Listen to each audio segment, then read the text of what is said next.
Hello students, कैसे हैं आप सब। I hope all you are fine. आज की इस वीडियो में हम बात करेंगे बेज थ्योरम के ऊपर। और बेज थ्योरम बहुत ही इंपॉर्टेंट थ्योरम है। बेज थ्योरम, बेज थ्योरम आपके 12th क्लास के लिए भी और आपके IIT JEE के लिए भी ये थ्योरम बहुत इंपॉर्टेंट है।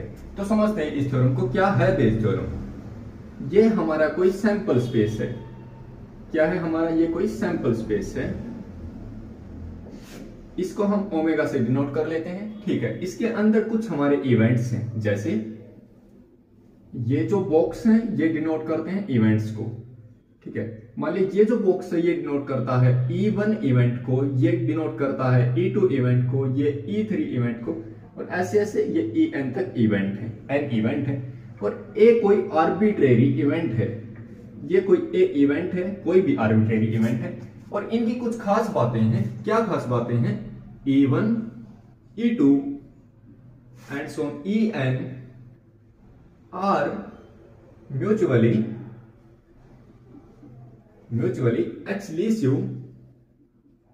exclusive and exhaustive event such that probability of EI is greater than 0 for all I 1 to n। ये जितने भी इवेंट हैं ये सारे के सारे कैसे? म्यूचुअली एक्सक्लूसिव हैं और एग्जॉस्टिव हैं, और सबकी प्रोबेबिलिटी ग्रेटर देन 0 है। And A is any arbitrary event such that probability of A not equal to 0, ठीक है। अब अगर हमें ये चीज निकालना हो, इसको क्या बोलते हैं? Conditional probability. मतलब इसका क्या है? अगर आपको A की प्रोबेबिलिटी दे रखी है और किसी EI की प्रोबेबिलिटी निकालते हैं, EI मतलब इनमें से किसी भी एक की प्रोबेबिलिटी, ठीक है। तो इसका फार्मूला क्या होगा? देखो, याद कैसे करना? जो ऊपर वाली चीज है उसकी प्रोबेबिलिटी ऐसे का ऐसा लिखेंगे EI। अब इस चीज को हम उल्टा कर देंगे, ऐसा लिख देंगे, ऐसा, ठीक है। अब डिवाइड कर देंगे पूरी चीज को इससे। Probability of E1, probability of A by E1 plus probability of E2 into probability of A by E2, और ये सब चलता जाएगा En तक। Probability of En into probability of A by En, ठीक है। ये जो फार्मूला है बहुत इंपॉर्टेंट है, इसी को बोलते हैं बेज थ्योरम। ओके, इसको आप ऐसा भी लिख सकते हैं, probability of EI into probability of A by EI divide by summation probability of EI into probability of A by EI। Summation का आपको पता है ये क्या? सम को डिनोट करता है। सम कहां से कहां तक? 1 से लेकर n तक, I की वैल्यू 1 से लेकर n तक। तो ये जो है ये बेज थ्योरम है। इसके ऊपर हम क्वेश्चन भी करेंगे जिससे आपको ये टॉपिक बहुत अच्छे से समझ में आएगा। अब मैं दो चीजें आपको समझाना चाहता हूं। ये म्यूचुअली एक्सक्लूसिव क्या चीज है और एग्जॉस्टिव क्या चीज है। म्यूचुअली एक्सक्लूसिव का मतलब है आप ये जो E से लेकर n तक के जो इवेंट हैं, इनमें से कोई भी अगर आप दो इवेंट उठाओ, मान लिया मैंने एक इवेंट I उठाया, एक J उठाया, इनका आप इंटरसेक्शन करो तो वो क्या आएगा? वो एम्प्टी आएगा। और होना क्या चाहिए? I J के बराबर नहीं होना चाहिए, तो इनका इंटरसेक्शन एम्प्टी आएगा। इसका मतलब है कि इवेंट म्यूचुअली एक्सक्लूसिव है। और एग्जॉस्टिव का मतलब क्या है? अगर आप इन सब का यूनियन कर दें, तो क्या आएगा? पूरा हमारा सैंपल स्पेस बन जाएगा। इस चीज का मतलब है म्यूचुअली एग्जॉस्टिव। ओके, अब हम एक क्वेश्चन डिस्कस करेंगे जिससे आपको ये थ्योरम बड़े अच्छे से समझ में आ जाएगा। ओके, इस क्वेश्चन को सोल्व करते हैं। ये क्वेश्चन बेस थ्योरम से ही है और बहुत अच्छा क्वेश्चन है, आसान है, बड़े आराम से समझ में आएगा। पढ़ते हैं क्वेश्चन में क्या दिया है।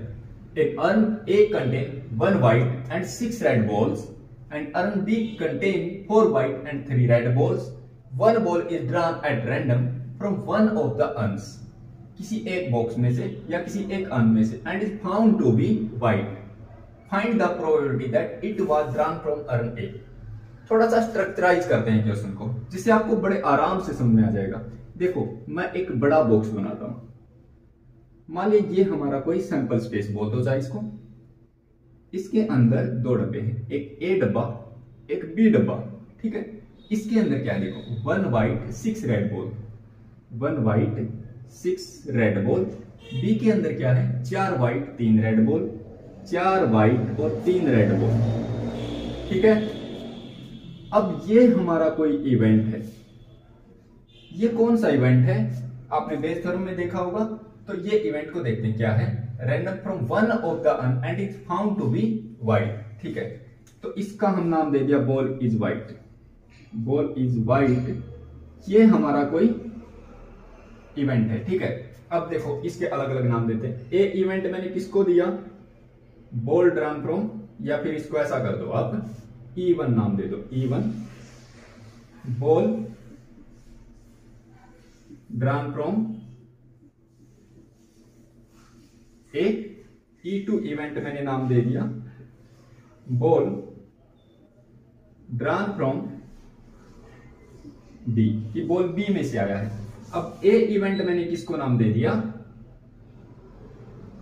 बॉल इज वाइट, ठीक है। अब शायद आपको बेस थ्योरम बड़े अच्छे से यूज करना आएगा।